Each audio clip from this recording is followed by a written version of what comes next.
Shalom Bapak Ibu Saudara, selamat hari Minggu untuk kita semua, puji Tuhan.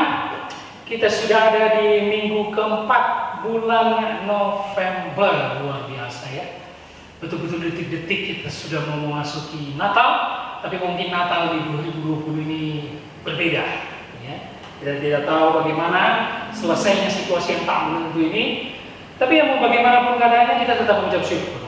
Karena bukan soal pesta meriahnya Natal, bukan soal ramainya jemaat di gereja kalau Natal, tapi bagaimana kita betul-betul mengalami perubahan hidup dari tahun ke tahun. Buat apa kita ngerayain Natal, kumpul-kumpul, beli baju baru, makan-makan, tapi masuk 2021 nggak ada perubahan kita. Oke? Kiranya apa yang terjadi 2020 ini menjadi alarm bagi kita, supaya kita betul-betul bertobat kembali ke jalan Tuhan yang benar. Oke, kita melanjutkan seri kita. Hari ini adalah seri ketiga dengan tema besar Suffering for Christ. Oke, yang pertama kemarin kita sudah belajar dari surat Paulus kepada jemaat Filipi, yaitu bagaimana berjuang untuk menderita, terutama dalam pekabaran Injil. Ya, itu seri pertama. Lalu seri kedua kemarin kita belajar tentang pemimpin yang menderita untuk Kristus atau kepemimpinan yang menghambat. Dan hari ini tema kita di seri ketiga adalah menderita karena setia. Waduh, ini berat nih, berat ya. Menderita karena setia. Mari buka Alkitab kita. Kita akan membaca 3 ayat ya. 3 ayat kita baca dari kitab Daniel pasal 3. Ini kisah yang sangat terkenal. Daniel pasal 3 ayat 24 sampai 26 yang coba kita gali kebenarannya. Setia karena menderita ya. Daniel pasal 3 ayat 24 sampai 26. Bapak Ibu Saudara mungkin sudah pernah membaca dan berulang-ulang kisah yang sangat terkenal di kitab Daniel, Sadrak, Mesak, Abednego ya. Kisah yang sangat terkenal dan saya kira percaya poin-poinnya ini sangat bisa mengubah hidup kita untuk mengerti penderitaan kepada Yesus Kristus. Daniel pasal 3 ayat 24 sampai 26. Kita mulai dari 24. Mari kita baca Bapak Ibu Saudara yang di rumah, siapkan catatannya. Kemudian terkejutlah Raja Nebukadnezar, lalu bangun dengan segera, berkatalah ia kepada para menterinya, bukankah 3 orang yang telah kita campakkan dengan terikat ke dalam api? Jawab mereka kepada Raja, benar ya Raja. Ayat 24 ini menjadi pembuka kita supaya kita tahu latar belakang. Apa maksudnya Nebukadnezar? Bukankah 3 orang? Karena kita sudah tahu ceritanya ya. Ini udah apa luar kepala lah. Ya, ketika bangsa Israel berada di pembuangan di Babel yang dipimpin oleh Raja Nebukadnezar, orang-orang pintar seperti Daniel, Sadrak, Mesak, Abednego itu dibawa dan mereka dijadikan orang-orang penting di dalam kerajaan itu. Orang-orang pintar ini dipakai ya. Jadi istilahnya pegawai-pegawai inti dari Nebukadnezar. Nah, dalam budaya kuno, seseorang yang memerintah itu dibuat patung untuk menandakan dia yang paling hebat. Jadi Nebukadnezar membuat patungnya dan semua orang buangan, orang-orang yang dijajah di bawah Babel diberi perintah harus menyembah patung Nebukadnezar. Ada 3 orang yang bandel, Sadrak, Mesak, Abednego. Ya. Di ayat sebelumnya ada kalimat yang sangat menarik. Ketika mereka tidak mau tunduk menyembah patung Nebukadnezar, ditanya sama Nebukadnezar, betulkah itu? Mereka menjawab, kami tidak mau Tuhan Raja. Lalu Nebukadnezar mengancam, kau akan dilempar ke perapian yang menyala-nyala. Oh, ditantang begini, Sadrak, Mesak, Abednego nggak takut. Mereka bilang, Tuhan Allah yang kami sembah dapat menyelamatkan kami kalaupun kau lempar kami ke perapian yang menyala. Oh nggak titik, koma. Tapi sekalipun kami nggak diselamatkan, kami tetap nggak mau nyembah patung kau ini. Makin marah Nebukadnezar, dia bilang panaskan apinya 7 kali lipat. Dengan kata lain, siapa yang masuk langsung mati. Masih berjarak beberapa meter aja langsung terbakar. 7 kali lipat panas. Dipanaskan. Diikatlah 3 orang, Sadrak, Mesak, Abednego siap-siap masuk, dilempar ke perapian yang menyala. Ketika dilempar, inilah ayat 24 tadi yang kita baca Bapak Ibu Saudara. Nebukadnezar bilang, loh, kan 3 orang kan yang kita lempar ke dalam, kita campakkan ke dalam api. Semua pegawainya bilang, betul Tuanku Raja. Nah itulah latar belakangnya. Kisahnya kita sudah tahu. Betul Tuanku Raja. Kita lanjut ayat 25. Katanya, tetapi ada 4 orang kulihat berjalan-jalan dengan bebas di tengah-tengah api. Itu mereka tidak terluka, dan yang keempat itu rupanya seperti anak dewa. Bapak Ibu Saudara, iman Sadrak, Mesak, Abednego, kesetiaannya hanya menyembah Allah Yahweh yang dipercaya orang Israel pada zaman itu. Gak goyah dengan ancaman api yang menyala. Sehingga mereka pun punya keyakinan yang gak kebablasan. Apa yang gak kebablasan tadi? Tuhan Allah dapat menyelamatkan kami. Tapi gak titik, koma. Sekalipun kami gak diselamatkan, kami gak tetap mau menyembah Allah. Enggak. Kesetiaannya terhadap iman kepada Allah YHWH sungguh luar biasa. Kita seringkali iman kita kebablasan. Ada yang sakit, ada yang masalah, ada yang menderita. Doa kita titik. Apa itu? Aku percaya Tuhan Yesus Kristus dapat menyembuhkan aku dengan bilu-bilunya. Ini kan seharusnya koma. Seperti doa Sadrak, Mesak, Abednego. Seharusnya komanya apa?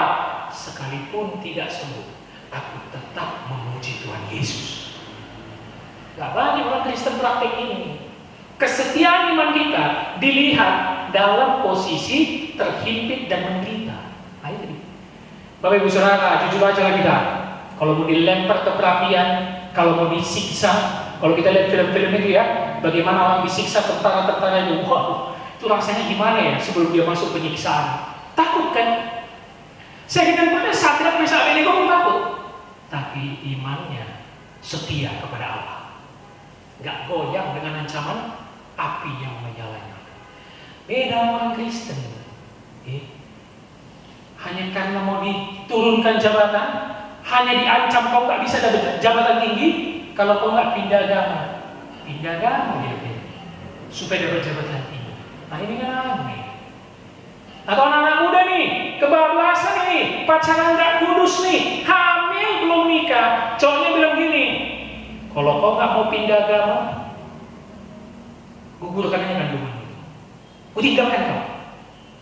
Langsunglah ceweknya meleleh, ya udahlah, pindah agama. Ini Sadrak, Mesak, Abednego ditantang sama api, nggak takut. Dan terbukti dari ayat 25 yang kita baca, Allah atau malaikatnya, karena rupanya seperti anak dewa kata Nebukadnezar, ya kan? Dia punya berhala. Jadi apapun yang dilihat dia dalam bentuk cahaya atau bentuk yang lain, itu pasti dianggapnya dewa.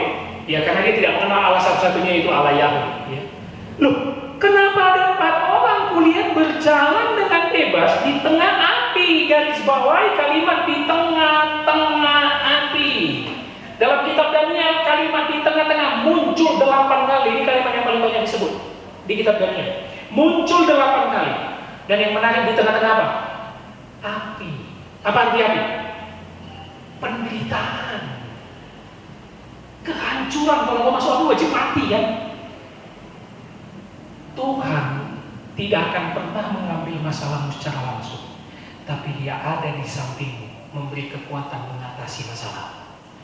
Itu yakini Bapak Ibu Saudara, ketika imanmu setia kepada Tuhan Yesus, sama seperti Sadrak, Mesak, Abednego, beratnya apapun masalahmu, pergumulanmu, problemmu, penyakitmu, Dia ada bersamamu di sisi.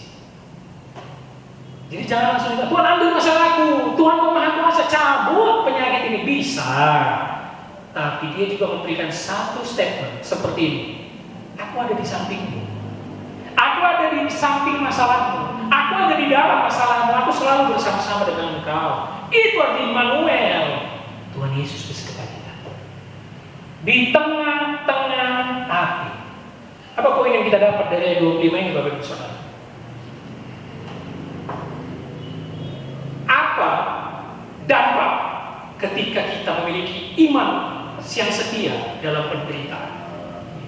Apa yang terjadi ketika kita setia dalam penderitaan? Poin pertama dari 25, kita ditemani Allah di tengah kesulitan. Nah itu dia.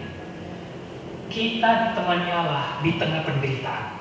Suffering for Christ memang berat. Menderita untuk Kristus memang berat. Sangkal diri pikul salib memang berat. Tapi akan diberi kekuatan karena Allah ada bersama kita. Jadi jangan setiap perayaan Natal gampang kali kita ucap Immanuel, Immanuel, kali nggak tahu artinya. Seakan-akan orang menganggap Immanuel, Tuhan sama kita, kalau lagi enaknya, aku mau ujian nih, Tuhan besertaku, pasti aku berhasil. Padahal nggak belajar semalam. Nah, ini kan mempermainkan Tuhan.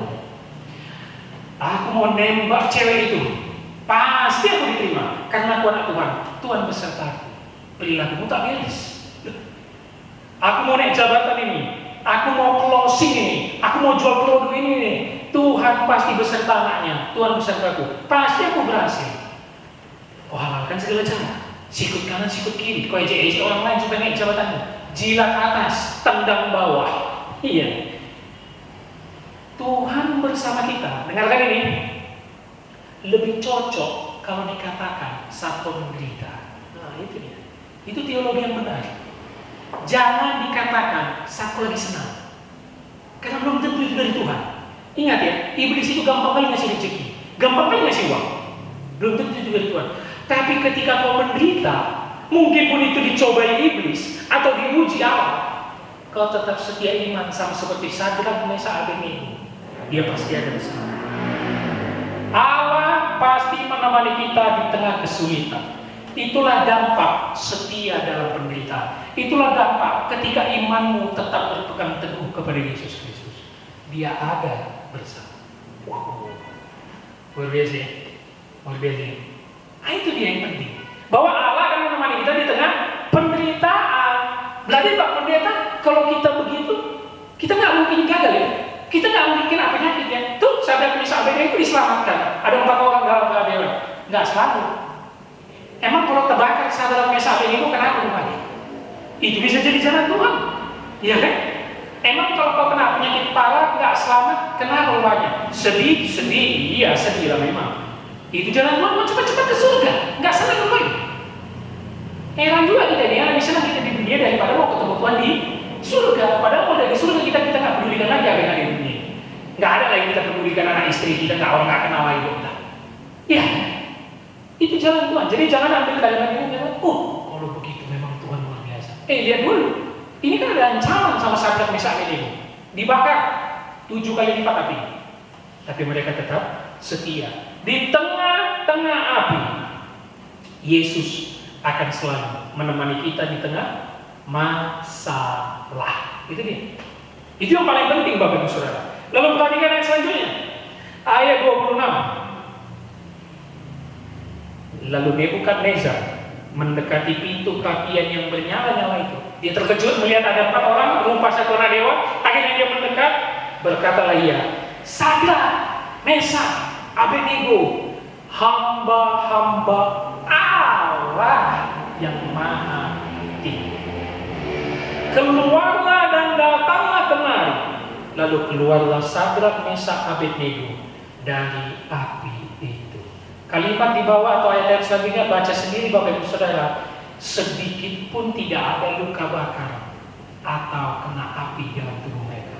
Bahkan penjaga yang ingin membuang mereka sewaktu mengikat mereka ke api itu musnah kena api karena apinya sangat luar biasa, 7 kali lebih panas. Mereka sehelai rambut pun tak terbakar. Apa yang menarik dia 26? Perhatikan lagi ayat 26. Apa yang harus kita garis bawahi di situ? Lalu Nebukadnezar mendekati pintu perapian yang nyala-nyala itu berkata, Sadrak, Mesak, Abednego, hamba-hamba Allah yang Maha Tinggi. Itu yang harus kita garis bawahi. Akhirnya dari mulut orang yang menyembah berhala ini, yang banyak dewa ini, Nebukadnezar orang Babel ya, penyembah berhala ini, muncul kalimat hamba Allah yang Maha Tinggi. Luar biasa. Dia mengucapkan kalimat apa? Allah yang Maha Tinggi. Bapak Ibu Saudara, apa dampak ketika engkau setia dalam penderitaan? Kau menjadi teladan dan saluran berkat bagi orang lain. Itu dia. Orang yang melihat engkau setia dalam penderitaan, dalam pergumulan, dalam penyakit, dalam masalah, ketika kau berhasil, dan itu dengan dasar engkau mengandalkan Tuhan, bukan berhasil karena kekuatanmu ya, karena engkau mengandalkan Tuhan dan pasrah kepada kehendak Tuhan dan kedaulatannya, orang yang melihat langsung berkata, kau betul-betul orang Kristen. Segitunya sekali kau sama Tuhanmu ya. Sehingga orang yang nggak percaya dikaruniakan Tuhan untuk percaya kepada Yesus Kristus sebagai Tuhan dan Juru Selamat. Sehingga orang yang percaya karena melihat penderitaanmu, dia semakin tahu Kristen itu bukan enak. Benar? Coba kau kasih kesaksian, Bu, ini sama tetanggamu misalnya yang beda agama. Bu, Bapak Ibu coba doa dalam nama Yesus, pasti gaji Bapak dalam beberapa tahun ini naik. Itu kok nggak jelas. Bawa nama Yesus untuk memperkaya orang udah kayak dukun. Bu, belum punya anak kan? Udah berapa tahun nih kamu? 5 tahun sih. Udah banyak. Wah, udah semua kami kerjakan. Boleh Bu, saya kasih saran. Apa itu? Coba Bapak Ibu nanti setiap malam selama beberapa bulan ini doa dalam nama Yesus, pasti dapat anak. Itu kok nggak jelas? Itu Kristen nggak jelas itu.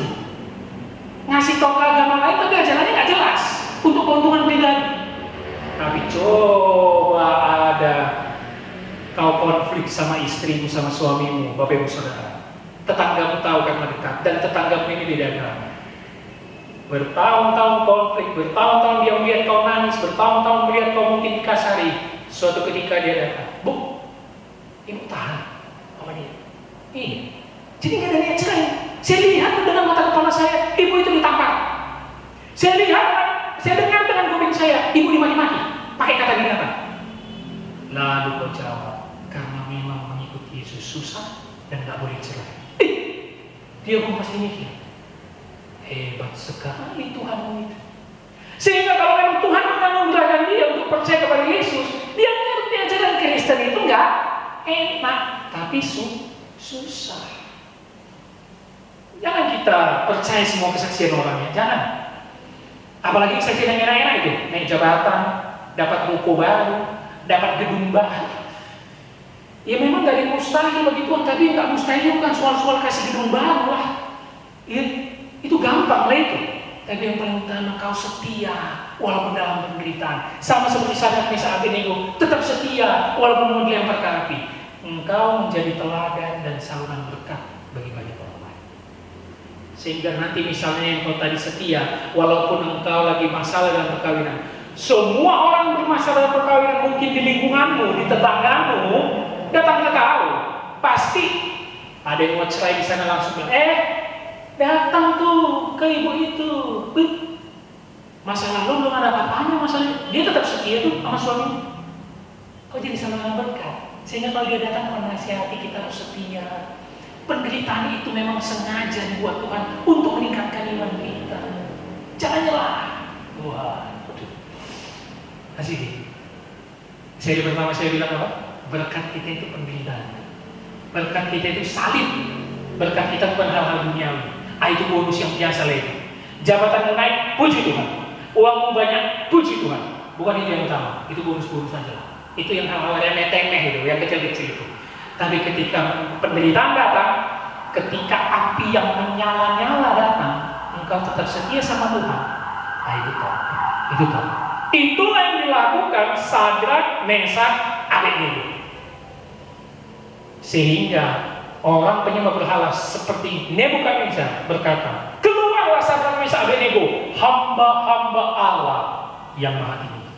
Lewat kesetiaan kita di dalam penderitaan, akan banyak lidah mengaku, bertekuk lutut, hanya Yesuslah Tuhan dan Juru Selamat. Itu salah satu ciri penginjilan yang paling luar biasa. Lewat sikap dan kesetiaan. Penginjilan oke lewat mulut. Penginjilan oke lewat media sosial. Paling utama lewat perilaku. Dan yang terutama kesetiaan. Mungkin Anda kerja, ada yang menuntut harus pindah agama untuk mendapat posisi yang tinggi. Jangan mau. Nggak ada apa-apanya itu sama penderitaan Sadrak, Mesak, itu. Jangan mau, jangan. Nggak ada gunanya itu, serius. Mau jabatan tinggi, uang banyak, hampa itu, semu, nggak ada gunanya. Itu juga teman-teman cewek, mungkin kau hopeless, engkau dari keluarga yang sederhana, nggak punya apa-apa. Tapi ada satu cowok yang memang kau suka, ganteng, pekerjaannya bagus, tapi beda agama. Dia bilang salah satu syaratnya, aku akan membiayai semua keluargamu, membiayai sekolahmu, aku akan membuat hidupmu nyaman. Kalau kau nikah sama aku, pindah agama. Jangan mau, setia. Tapi Pak Pendeta kalau setia gini-gini aja kita, setia dalam penderitaan. Itu yang baik. Dan bukan hanya kisah Sadrak, Mesak, Abednego yang ada di Alkitab. Hampir semua orang-orang pilihan Allah di Alkitab setia dalam penderitaan. Itu dia baru keren. Setia dalam penderitaan. Kalau setia dalam hal nyaman, hampir semua orang bisa, aku bilang. Iya kan? Hampir semua orang pasti bisa. Orang nyaman, semuanya ada. Tapi coba kau setia dalam penderitaan, sehingga kau memuliakan nama Tuhan. Sama seperti Nebukadnezar yang menyebut nama Allah yang maha tinggi. Itu yang paling penting ya. Bahwa kita tetap setia. Yang pertama tadi dari ayat 25, bahwa Allah akan tetap menemani kita di tengah penderitaan ya. Jangan berharap masalah langsung diambil. Enggak. Allah kita itu Allah yang bukan gampangan. Dia tidak mau umatnya cengeng, yang langsung minta dikabulkan. Enggak. Dia akan menemanimu di tengah masalah, di tengah pergumulan, di tengah penderitaan. Ingat ya, doa kita mulai sekarang jangan langsung titik, tapi kom. Sama seperti Sadrak, Mesak, Abednego. Allah yang kami sembah dapat menyelamatkan kami dari perapian ini. Kom. Tapi kalaupun tidak kami selamat, kami tetap tidak mau menyembah berhala. Itu keren. Bapak mau ngancam saya, mau PHK saya karena saya nggak pindah agama. Tuhan bisa pakai orang di kantor ini untuk menyelamatkan saya. Kalau nggak ada lagi yang menyelamatkan saya di kantor ini, keluar pun aku kena rupanya. Tuhan tetap akan menyelamatkan aku. Itu baru keren ya.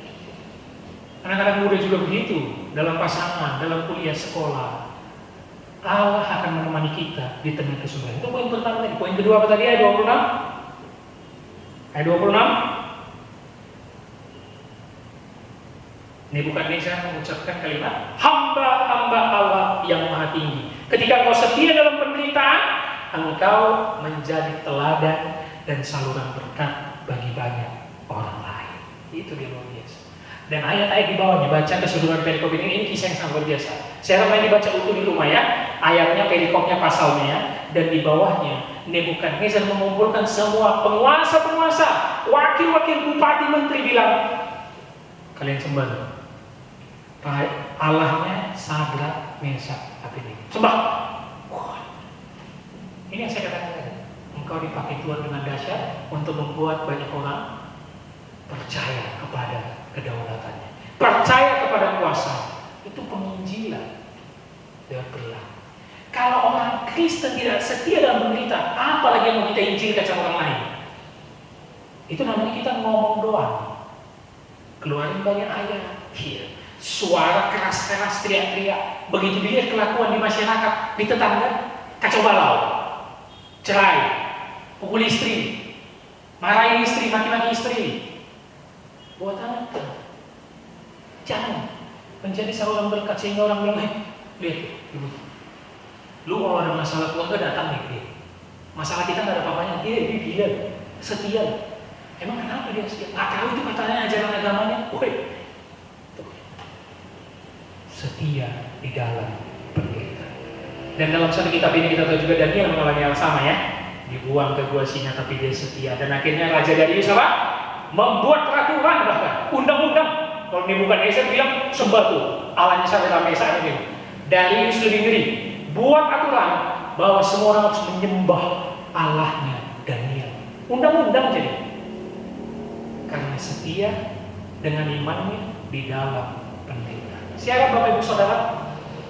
Betul-betullah kita memaknai seri Suffering for Christ dengan melihat ayat-ayat yang kita gali selama ini sampai seri ketiga ini, supaya kita betul-betul memahami makna penderitaan itu yang sangat luar biasa.